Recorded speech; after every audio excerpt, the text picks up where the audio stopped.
This week, the ABC taught us a valuable lesson in how misinformation and activist journalism can spread like wildfire through society.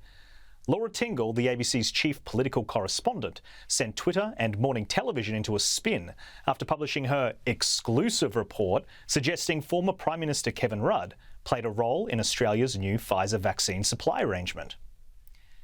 Senior business figures turned to former Prime Minister Kevin Rudd to intervene in bringing forward Australia's Pfizer vaccine supply, was tweeted by Tingle and subsequently retweeted more than 3,000 times.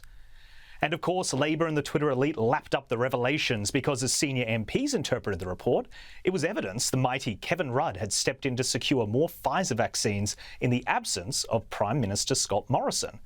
Listen to this back and forth between Deputy Prime Minister Barnaby Joyce and Labor's Tanya Plibersek. We are reacting immediately to that. Pfizer vaccines are turning up. There are more Pfizer vaccines turning up. And the problem that we have with Pfizer vaccine is replicated thanks in to other Kevin places. Rudd, it seems.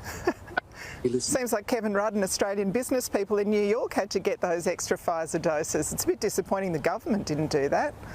What's the point of Scott Morrison if he can't get extra doses? Well, that's your view, but it's not the truth. But anyhow, you can have... That's the story in the papers this morning, Barnaby, that Kevin Rudd stepped in and got the extra Pfizer jabs. Is that true? Kevin Rudd got them. Well, I'll tell you what, I'll come back to you tonight and tell you how true the story about Kevin Rudd getting them is, because that's news to my ears. And it wasn't just Tanya Plibersek who interpreted Tingle's article as suggesting that Kevin Rudd scored the extra doses. Before the story completely fell apart, Malcolm Turnbull wrote on Twitter, "Thank you, Kevin Rudd, for speaking to the chairman of Pfizer to secure an earlier delivery of vaccines. Staggered the vaccinations of Australians was apparently not important enough to warrant a call from Scott Morrison or Greg Hunt to the Pfizer boss." And when it was clear that Rudd was not the great saviour, Turnbull, much like Tingle, could not bring himself to walk back his comments. Can we return to reality, please? Kevin Rudd's call to the Pfizer chairman obviously helped, certainly did no harm. Well, this should serve as a lesson for Tanya Plibersek, Turnbull, and an even more brutal lesson for Natalie Barr, who is supposed to be the journalist in this instance, not to simply swallow talking points you haven't personally vetted. Here at Sky News, we put questions to Pfizer alongside a link to the ABC article, asking whether the piece had any credibility. This was the response from Pfizer. Recent media reports suggesting that any third party or individual has had any role in contractual agreements reached between Pfizer and the Australian government are inaccurate. The only two parties involved in these agreements are Pfizer and the Australian government. Brutal. Completely inaccurate. And even worse for the ABC is that Laura Tingle's article was published before she received a response from Pfizer. In a since-deleted paragraph in the article, Tingle blamed the time difference between the US and Australia as the reason she couldn't get a statement in time. So with the story bleeding credibility, the ABC had one big mess to clean up. What do you do in this situation? Do you take the article down and issue a brief apology, providing Australians with the much-needed clarity? Or do you arrogantly double down and allow for the Twitter elite to start spreading conspiracy theories? Like The Guardian's Amy Ramikis, suggesting that the Pfizer statement use its words carefully to not completely rule out Rudd's involvement. If Amy has evidence to back up her conspiracy and proof that Rudd did help outside of the formal contract, then she should publish it, not pontificate on Twitter.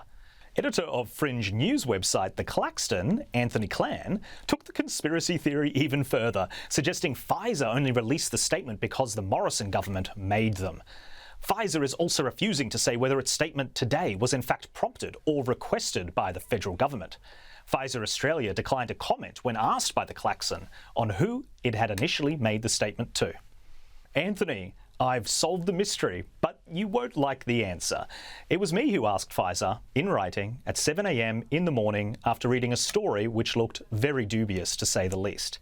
And I doubt I was the only one asking questions after reading Tingle's piece. But this is how journalists protect their mates. With Laura Tingle knowing that no one on her side of politics, which is the majority of Australian journalists, would give her a hard time, she was free to form this crazy defence. Pfizer released a statement this afternoon saying that no third parties had been involved in the contractual agreements, which was never suggested in the article or by Mr Rudd. Mr Hunt declined to be interviewed by this program tonight. Mr Rudd's intervention, however, does raise questions for the government. Why hadn't the Prime Minister engaged with Pfizer's global operation when other world leaders were doing so? This compares with the 55 phone calls to world leaders he made on behalf of Matthias Cormann's bid for the job of OECD Secretary-General. If, as Mr Hunt suggests, the deal to bring forward Pfizer's vaccines was done before Mr Rudd's intervention on June 30, why was it only announced last Friday? Incredible. Her only defence is that she never meant to suggest that Rudd helped the contractual deal get over the line. Really? Then why write an article about it? If you knew that Kevin Rudd played no part in the contractual agreements, then surely it was irresponsible to publish a news story that carried the headline, "Senior business figures turn to former PM Kevin Rudd to intervene in bringing forward Australia's Pfizer vaccine supply." And instead of Weasley Orwellian doublespeak hiding shoddy journalism, the Australian public simply deserved an apology. We paid for that article, and it was false. But I do agree with Turnbull on one thing. We desperately need to return to reality. Now let's bring in the panel. I'm joined by federal political reporter from the Daily Telegraph, James Morrow, and Sophie Ellsworth, media writer for The Australian. Sophie, let's start with you because this is really your bread and butter. What did you make of the way that the article was written by Tingle, and do you think that her explanation sufficed? Look, I think this whole thing, Jack, is a dog's breakfast. Kevin Rudd giving the ABC an exclusive about himself is fraught with danger. And then when you went to Pfizer and found out the real truth behind this, that whole story was a bucket of cold water was thrown on it. This is very problematic when we see articles in the media, politicians like we saw Tanya Plibersek jump on it, go with it. People haven't done their checks.